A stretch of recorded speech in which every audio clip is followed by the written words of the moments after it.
El mito de la libertad, Chogyam Trungpa Rinpoche. Capítulo 3. La meditación sentada. El tonto.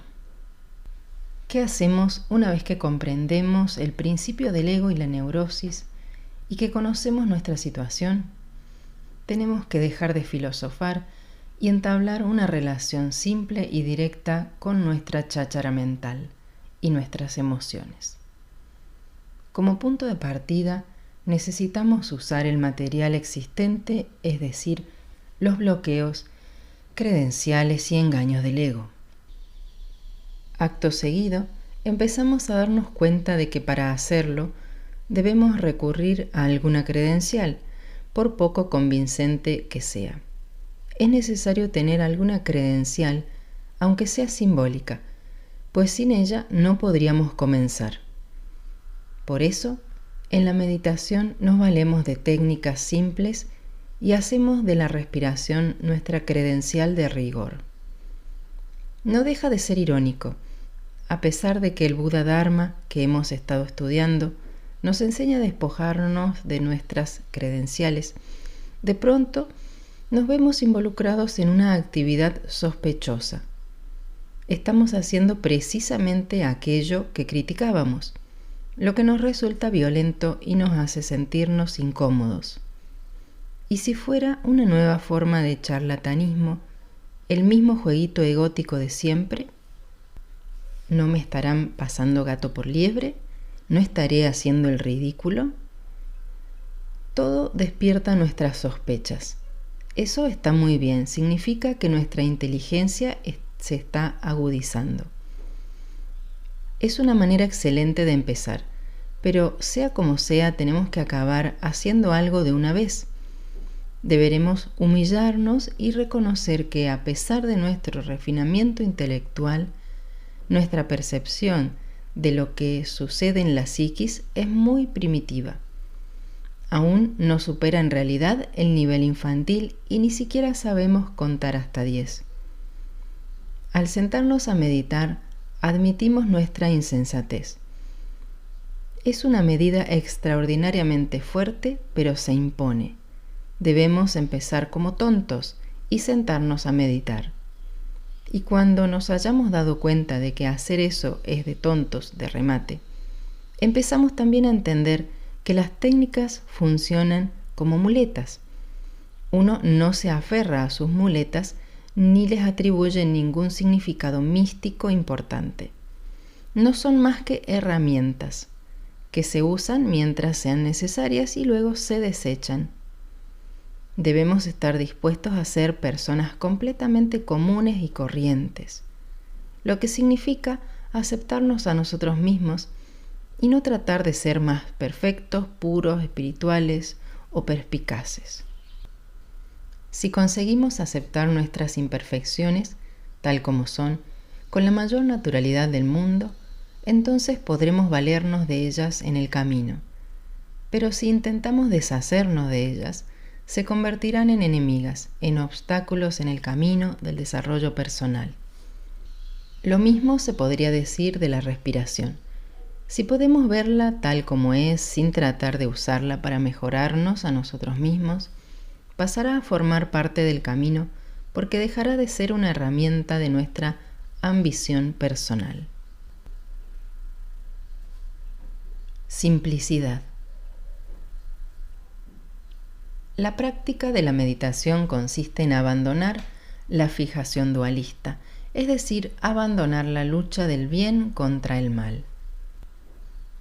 Nuestra actitud hacia la espiritualidad debe ser natural, ordinaria y libre de ambición. Por bueno que sea el karma que estamos creando, lo cierto es que seguimos sembrando semillas de karma. La idea entonces es trascender por completo el proceso kármico, trascender tanto el buen como el mal karma. Los textos tántricos contienen muchas referencias al Mahasukha, la gran dicha. La razón por la que se llama gran dicha o gran felicidad es porque trasciende tanto la esperanza como el miedo, tanto el placer como el dolor. Aquí la palabra dicha no se refiere al placer en su acepción corriente, sino a una sensación de libertad fundamental y verdadera, a un sentido del humor que percibe la ironía del juego egótico, el juego de las polaridades. Si logramos ver el ego desde una perspectiva aérea, apreciaremos su aspecto cómico. Conviene, por lo tanto, abordar la meditación de manera muy simple, sin buscar el placer ni huir del dolor. En realidad, la meditación es un proceso natural y el camino consiste en trabajar con el dolor y el placer. No se trata de usar las técnicas de meditación, oraciones, mantras, visualizaciones, rituales y técnicas de respiración para crear placer ni para confirmar la propia existencia. La idea es no disociarse de la técnica, sino fundirse con ella hasta alcanzar una cierta sensación de no dualidad. La técnica es una manera de imitar el estilo de la no dualidad. Al principio, uno maneja la técnica como si fuese una especie de juego, porque aún se imagina que está meditando. Sin embargo, las técnicas que practicamos, por ejemplo la conciencia de las sensaciones corporales o la conciencia de la respiración, son tan concretas que tienden a hacerlo aterrizar a uno. No se recomienda considerar la técnica como algo mágico, como un milagro o una ceremonia profunda, sino como un proceso simple, extraordinariamente simple. Cuanto más simple sea la técnica, menor será el peligro de que se presenten desvíos, porque uno no se estará nutriendo de esperanzas y miedos fascinantes y seductores. En la práctica de la meditación, uno trabaja al principio solamente con la neurosis fundamental de la mente, es decir, la relación confusa entre uno mismo y sus proyecciones, la relación con los pensamientos. Cuando logra ver la simplicidad de la técnica sin adoptar una actitud especial hacia ella, también aprende a relacionarse con su propia configuración mental. Empieza a ver los pensamientos como fenómenos sencillos y el hecho de que sean pensamientos piadosos, malvados, caseros o de cualquier otra índole deja de tener importancia. Uno no los categoriza como buenos o malos, sino que los ve como simples pensamientos. Los pensamientos se nutren de la relación obsesiva que uno mantiene con ellos, pues para sobrevivir necesitan que se los tome en serio. Si empezamos a tomarlos en serio y a categorizarlos, se vuelven muy fuertes. Les proporcionamos energía cada vez que no los vemos como fenómenos simples. Por otro lado, si tratamos de aquietarlos, también se nutren. De modo que cuando empezamos a meditar, no debemos proponernos conseguir la felicidad, ni tampoco la calma mental o la paz, aunque éstas pueden ser subproductos de la meditación.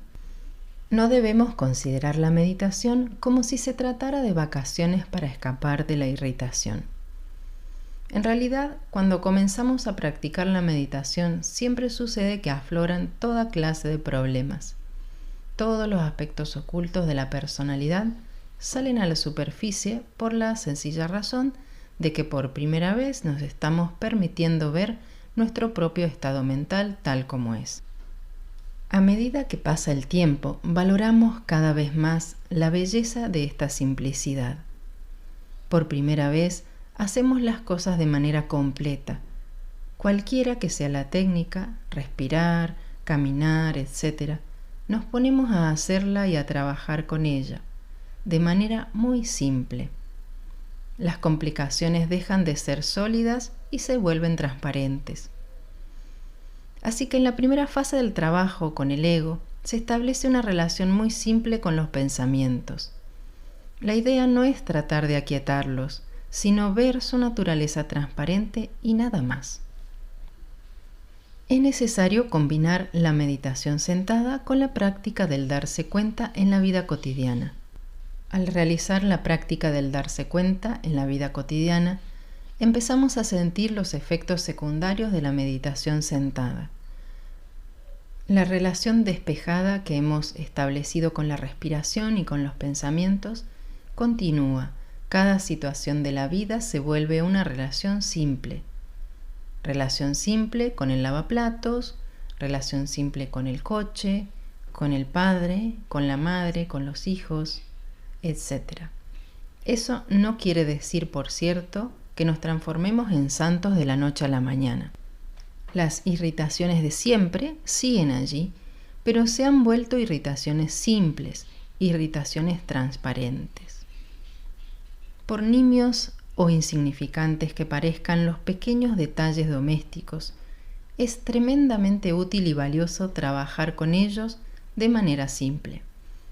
Cuando aprendemos a percibir la simplicidad tal como es, la meditación se hace 24 horas al día. Experimentamos una sensación muy agradable de espacio, porque no nos sentimos obligados a observarnos a nosotros mismos compulsivamente. Más bien, acogemos la situación. Claro que aún uno puede observarse y comentar el proceso, pero cuando se sienta a meditar, uno es y nada más, y ya no se vale de la respiración ni de ninguna otra técnica. Uno empieza a dominar el asunto y ya no le hace falta un observador ni tampoco un traductor, porque entiende perfectamente el idioma. Prestar atención y darse cuenta. La meditación trabaja con nuestra prisa, agitación y febrilidad constantes. Nos ofrece un espacio, un terreno que le permite a la agitación funcionar y agitarse sin trabas hasta poder relajarse. Si no interferimos en la agitación, esta pasa a formar parte del espacio. Dejamos de reprimir o agredir el deseo de mordernos una vez más la cola. La práctica de la meditación no consiste en tratar de producir un trance hipnótico ni una sensación de alivio. Los esfuerzos por lograr la tranquilidad mental provienen de un sentimiento de pobreza. El que persigue la calma interior tiene que precaverse de la agitación, lo que va acompañado de una sensación de paranoia y la necesidad de estar siempre marcando límites. Jamás afloja la guardia contra esos repentinos accesos de pasión o de agresividad que podrían adueñarse de él y hacerle perder los estribos. El proceso de vigilancia limita el alcance de la mente porque uno no acepta todo lo que surge de ella. En lugar de eso, la meditación debería reflejar un sentimiento de riqueza, la capacidad de usar todos los contenidos de nuestros estados mentales. De este modo, si le brindamos a la agitación el espacio suficiente para que pueda funcionar a sus anchas, entonces la energía deja de agitarse porque puede confiar en su naturaleza fundamental. La meditación consiste en darle un prado inmenso, muy verde, a una vaca agitada. Es posible que la vaca se siga agitando un buen rato en ese enorme pastizal, pero al cabo de un tiempo la agitación deja de tener sentido porque el espacio es demasiado grande. La vaca come, come, come y al fin se relaja y se duerme. El prestar atención es necesario para que podamos reconocer la agitación e identificarnos con ella. Y también es necesario el darse cuenta para que podamos ofrecerle a la vaca agitada un pastizal enorme. Por lo tanto, el prestar atención y el darse cuenta siempre se complementan. Prestar atención significa relacionarse con las situaciones individuales de manera directa, precisa y definida. El contacto y la comunicación con las situaciones problemáticas o irritantes se establece de manera muy simple. Están la inconsciencia, la agitación, la pasión, la agresión. No es necesario elogiarlas, ni condenarlas tampoco. No son más que ataques pasajeros. Son situaciones condicionadas y es posible verlas de manera exacta y precisa con la atención incondicionada. La atención es como un microscopio. El microscopio no es un arma ofensiva ni defensiva con respecto a los microbios que permite observar. Su función es simplemente presentar con claridad lo que está allí. Para prestar atención no es necesario referirse al pasado o al futuro. La atención se inserta plenamente en el instante presente. Al mismo tiempo, se basa en una mente activa que baraja percepciones dualistas, pues es necesario, al principio, usar ese tipo de juicio discriminador. Por otro lado, el darse cuenta, también llamado conciencia despierta, consiste en ver los descubrimientos de la atención. No es necesario retener los contenidos mentales ni deshacerse de ellos. La precisión de la atención puede quedar tal cual porque tiene su propio ámbito y su propio espacio. No tenemos por qué decidir que la vamos a tirar ni tampoco que la vamos a guardar como un tesoro. De este modo, el darse cuenta es un paso más hacia una actitud de aceptación total de las situaciones. En sánscrito, el darse cuenta se llama smriti, palabra que significa reconocimiento o recuerdo. No en el sentido de recordar el pasado, sino de reconocer el producto de la atención. El prestar atención nos da una base, un espacio para reconocer la agresión, la pasión, la irritación, etc. El prestar atención proporciona el tema, la terminología o las palabras, mientras que el darse cuenta es la gramática que enlaza los términos en el orden correcto. Después de experimentar la precisión de la atención, podríamos preguntarnos, ¿y ahora qué? ¿Qué hago con ella? Pero nuestra capacidad de darnos cuenta nos tranquiliza, pues vemos que en realidad no es necesario hacer nada con esa precisión y que podemos dejarla simplemente en su sitio. Es como descubrir una hermosa flor en la selva. La recogemos y la llevamos a casa o mejor la dejamos donde está. El darse cuenta nos dice que es mejor dejar la flor en la selva, en el ambiente natural donde crece. Dicho de otro modo, darse cuenta significa estar dispuesto a no aferrarse a los descubrimientos de la atención. Y prestar atención se refiere a la precisión de ver las cosas por lo que son. El prestar atención es la vanguardia del darse cuenta. Primero se percibe una situación con precisión y luego esa atención puntual se amplía, se difunde, volviéndose conciencia despierta. De esta manera, la atención y el darse cuenta concurren para producir una aceptación de las situaciones de la vida tal como son. No es necesario boicotear la vida ni tampoco reivindicar el derecho de darse el gusto en todo. Las situaciones existenciales son el alimento del darse cuenta y la atención. Sin las depresiones y las sensaciones fuertes que nos ofrece la existencia, no sería posible meditar. Debemos desgastar completamente la suela del zapato del samsara, hollando el camino de la meditación. Puesto que la combinación de prestar atención y darse cuenta es lo que permite que uno prosiga el viaje, la práctica de la meditación y el desarrollo espiritual dependen del samsara. Desde una perspectiva aérea, se podría afirmar que tanto el samsara como el nirvana son innecesarios y que el viaje es inútil. Sin embargo, como estamos en la Tierra, resulta extraordinariamente útil realizar el viaje. Aburrimiento. Podríamos usar el cuerpo humano como una analogía para describir el desarrollo del ego.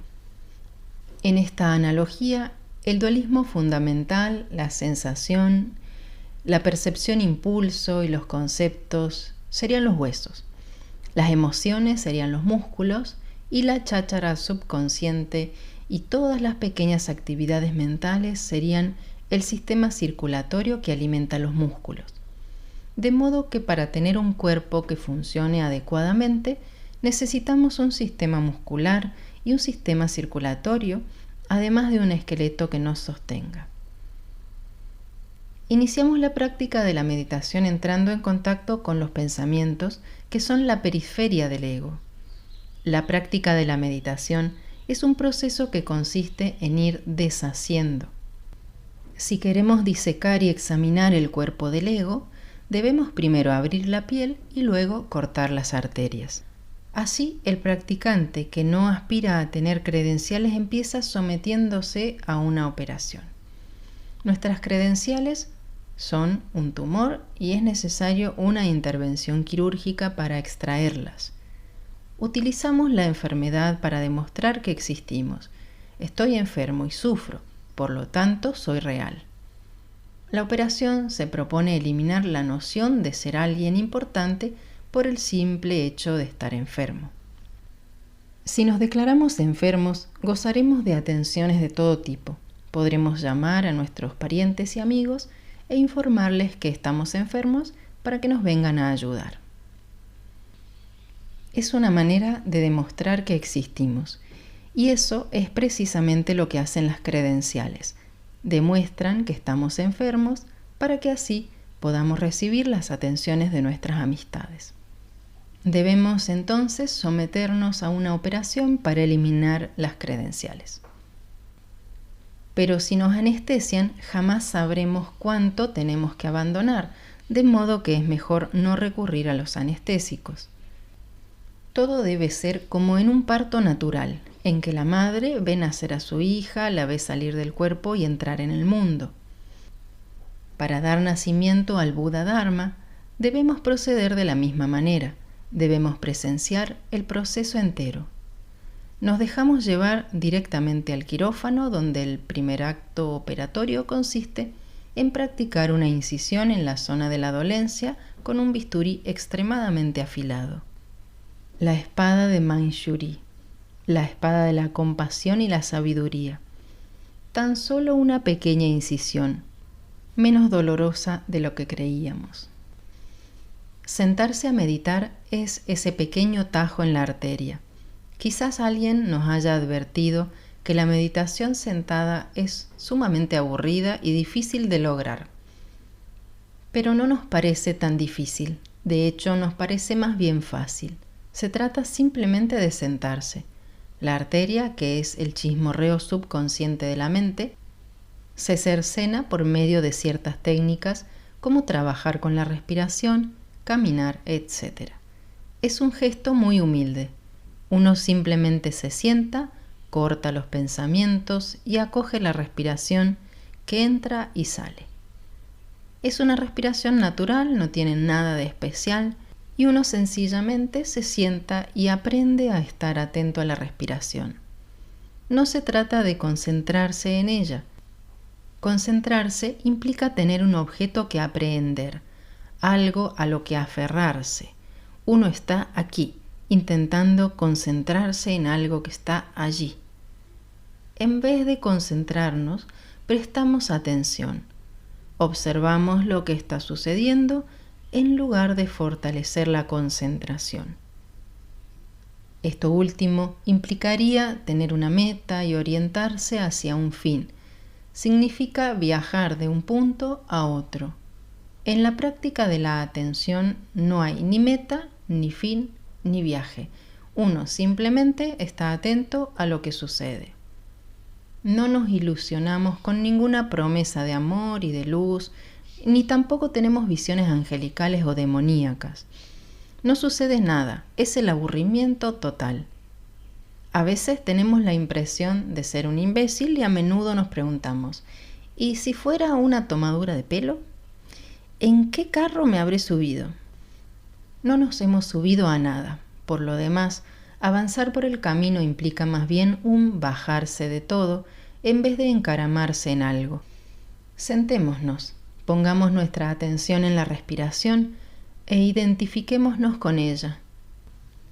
Entonces nos daremos cuenta de que la arteria no se seccionó realmente en el momento en el que nos pusimos a practicar, sino que se está seccionando ahora que nos empezamos a aburrir con la práctica, a aburrir en serio.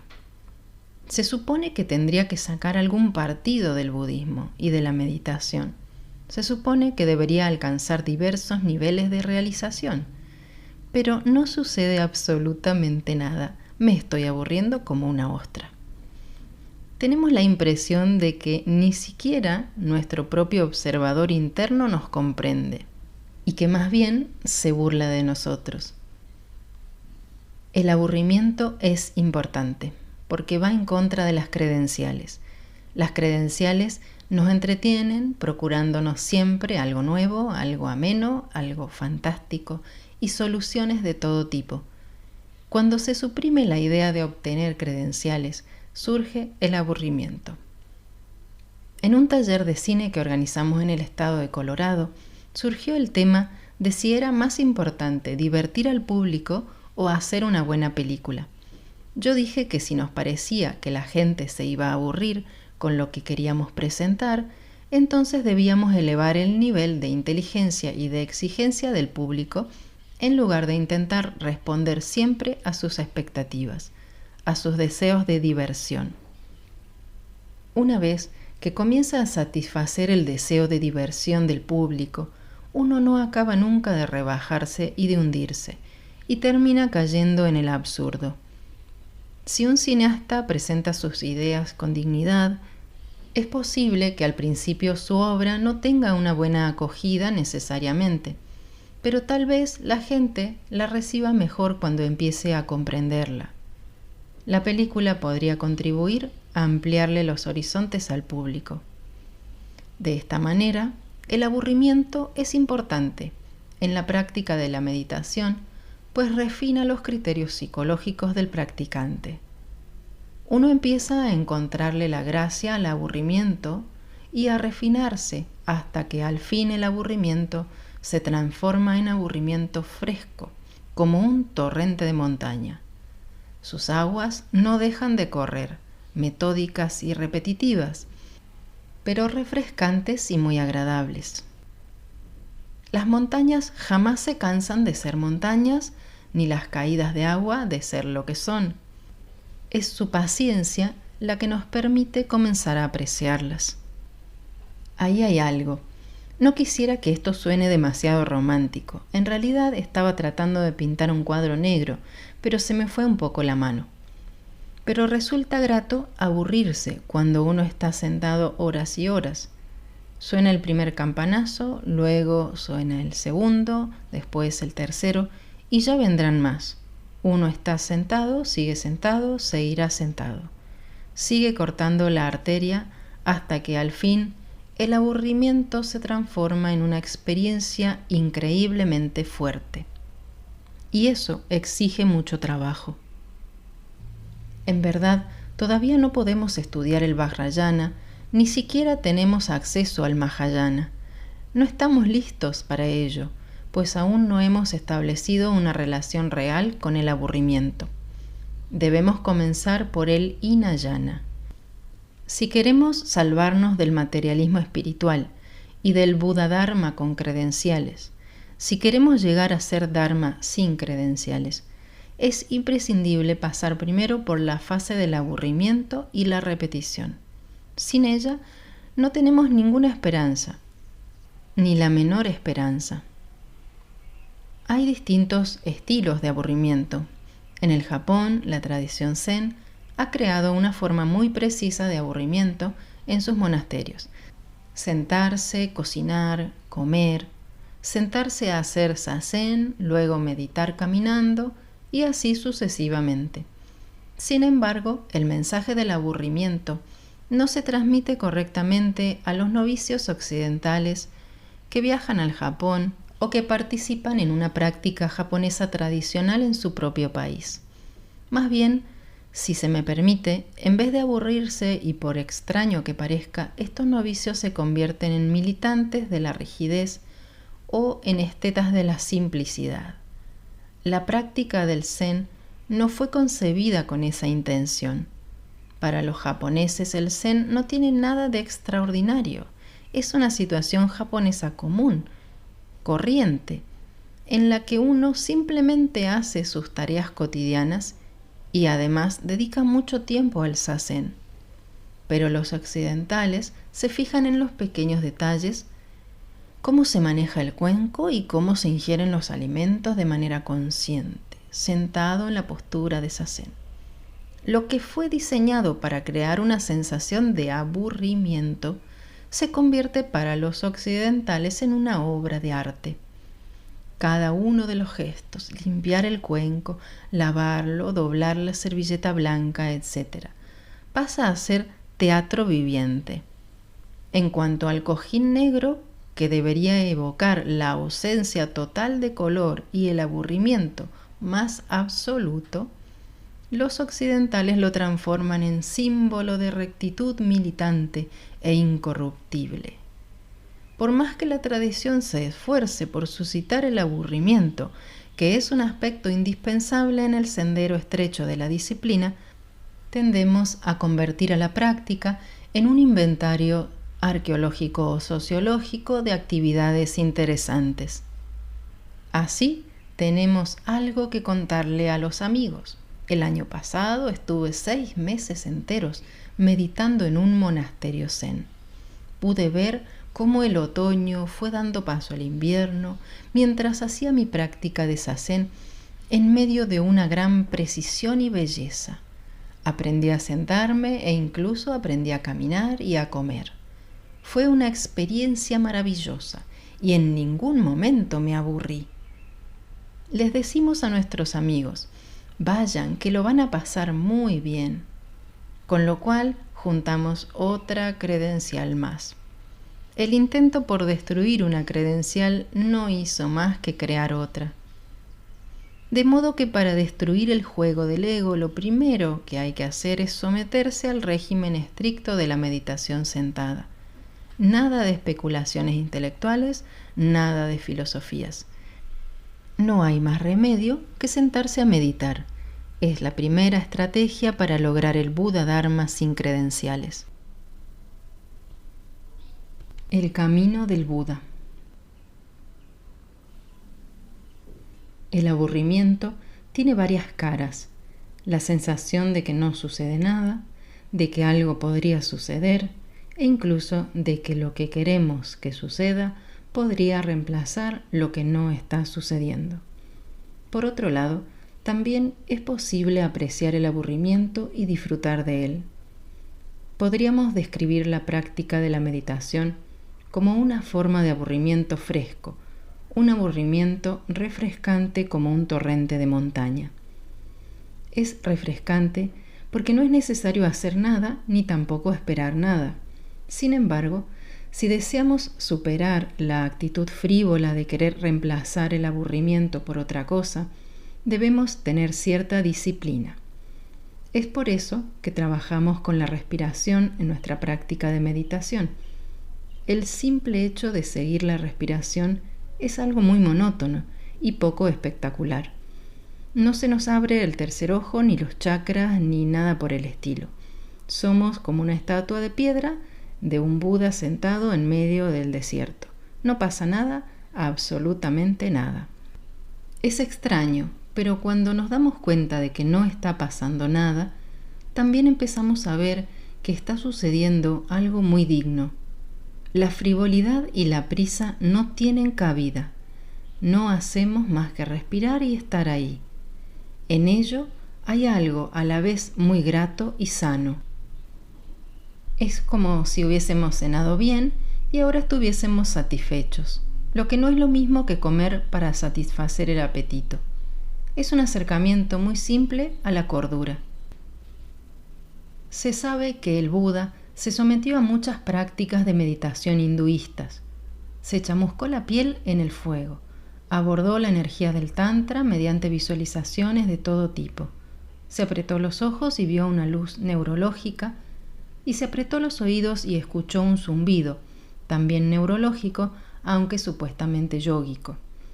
Hizo todo tipo de experimentos y se dio cuenta de que esos fenómenos eran trucos, que no tenían nada que ver con el verdadero samadhi o meditación.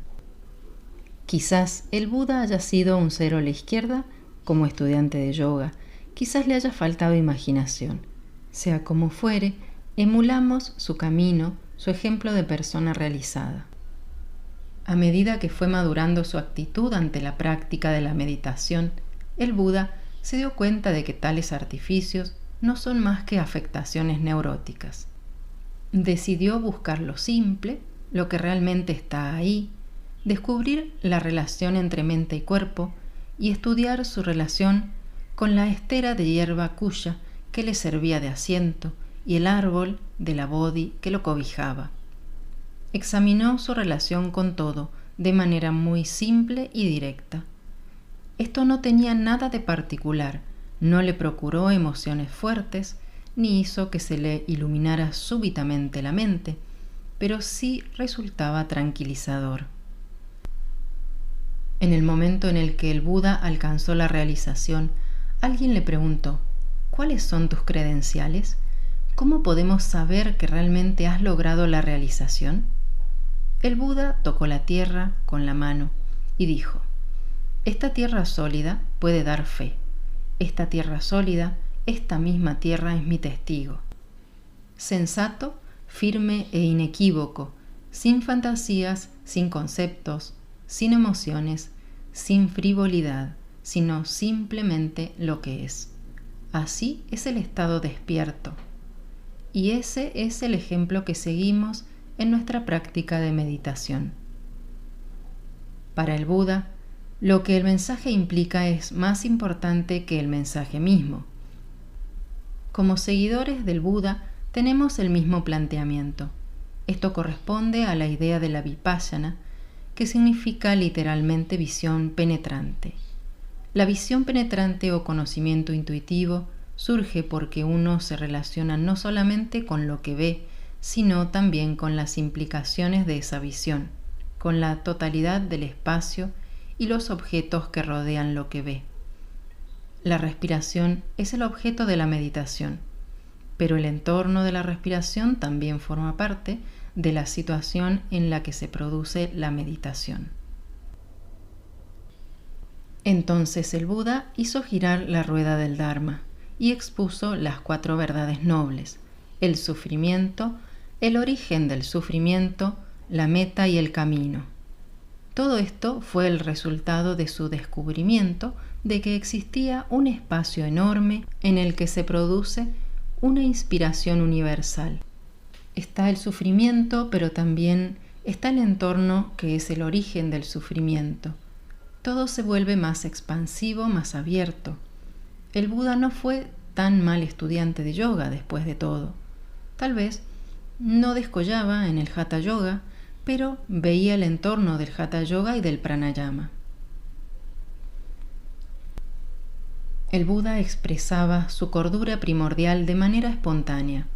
Jamás predicó ni enseñó en el sentido habitual, pero cuando se comunicaba con los demás, la energía de la compasión y los recursos infinitos de la generosidad se manifestaban en él, y ello no pasó desapercibido. Esa actividad del Buda corresponde a la práctica de la vipassana que estamos intentando llevar a cabo. Consiste en darse cuenta de que el espacio contiene materia, que la materia no exige nada del espacio y que el espacio no exige nada de la materia. Es una situación recíproca y abierta. Todo se basa en el hecho de tener compasión y apertura. La compasión no es algo especialmente emocional, como cuando uno siente lástima por los que sufren, y al mismo tiempo siente que es mejor que los demás y que debe ayudarlos. La compasión, en cambio, es esa apertura total del Buda. El Buda no tenía ni territorio ni noción de territorio, a tal punto que ya casi no era un individuo, no era más que un grano de arena que vivía en un desierto inmenso. No obstante, fue gracias a su insignificancia que se convirtió en el ser realizado del universo, porque jamás luchó contra nada. El Dharma que enseñó está exento de agresión y de pasión. Pasión en el sentido de aferrarse a algo, de mantener un territorio. Para quienes seguimos el camino del Buda, la meditación es una práctica de no pasión y no agresión. Consiste en trabajar con la posesividad de la agresión que dice: este es mi recorrido espiritual y no quiero que interfieran en él, fuera de mi territorio. La espiritualidad, es decir, la perspectiva de la vipassana, es una situación panorámica en la que uno puede ir y venir libremente y mantener una relación abierta con el mundo. Es la culminación de la no violencia.